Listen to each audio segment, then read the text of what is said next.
మంచిర్యాల జిల్లా చెన్నూరు మండలం కిష్టంపేట గ్రామంలో కాటన్ అండ్ సెర్చ్ నిర్వహించారు పోలీసులు. సరైన ధృవీకరణ పత్రాలు లేని 30 ద్విచక్ర వాహనాలు, ఒక ఆటో, 4 లీటర్ల గుడుంబాను స్వాధీనం చేసుకున్నారు పోలీసులు.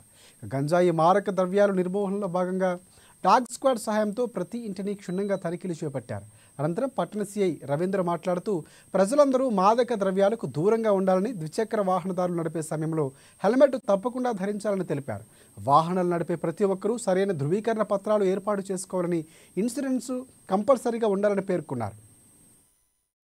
ఇక్కడ ఏమన్నా మనకు అనుమానాస్పదంగా ఏమన్నా మెటీరియల్స్ ఉంటే అవి కలెక్ట్ చేసుకోవాలనే ఉద్దేశంతో, అలాగే గుడుంబ కానీ గాంజా కానీ దాన్ని సెర్చ్ చేయడం కొరకు అని చెప్పి మేము ఇక్కడ ఒక ప్రోగ్రాం ఏర్పాటు చేస్తున్నాము. దాంట్లో భాగంగానే ఇప్పటివరకు మేము ఒక 30 బైక్లను స్వాధీనం చేసుకొని వాటి బండి యొక్క డాక్యుమెంట్స్ వాటికి వెరిఫై చేసుకుంటున్నాము. ఎందుకంటే లోకల్లో కూడా బండ్లు కూడా చెక్ చేస్తున్నట్టుగా కొద్దిగా మాకు అనుమానం ఉంది. దానికి భాగంగానే బండికి సంబంధించిన డాక్యుమెంట్స్ కూడా వెరిఫై చేసుకొని దాన్ని చేయడం కొరకు బండ్లు కూడా మేము తీసుకోవడం జరిగింది. దాంట్లో భాగంగా మేము ఈ ఇళ్లను సెర్చ్ చేసే క్రమంలో ఒక 4 లీటర్లకు సంబంధించినటువంటి గుడుంబ కూడా మాకు ఇక్కడ దొరికింది. అలాగే గాంజాకు సంబంధించిన యాక్టివిటీస్ నడుస్తున్నాయని చెప్పి దాంట్లో భాగంగా గాంజా అమ్మే వాళ్ళ యొక్క సస్పెక్ట్ ఇళ్లను కూడా మేము చెక్ చేసుకోవడం జరిగింది.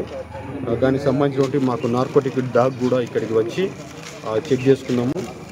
కాబట్టి ఈ చెన్నూరు మన కిష్టంపేట గ్రామంలో ఉన్నటువంటి ప్రజలకు, అలాగే చెన్నూరు మండలంలో ఉన్నటువంటి ప్రజలకు మా పోలీసు వారి తరఫు నుంచి వెళ్ళి చెప్పడం ఏంటంటే, ఇట్లా కంటిన్యూగా మాకు మంత్లీ వైజ్గా ఇక్కడ ఈ యొక్క కమ్యూనిటీ కాంటాక్ట్ ప్రోగ్రామ్స్ జరుగుతూ ఉంటాయి. కాబట్టి విలేజ్లలో ఎట్టి పరిస్థితుల్లోనూ గుడుంబ కానీ గాంజా కానీ ఎలాంటిది దానికి అమ్మే వాళ్ళ గురించి ఇన్ఫర్మేషన్ ఇవ్వాలి. ఎవరు కూడా దానికి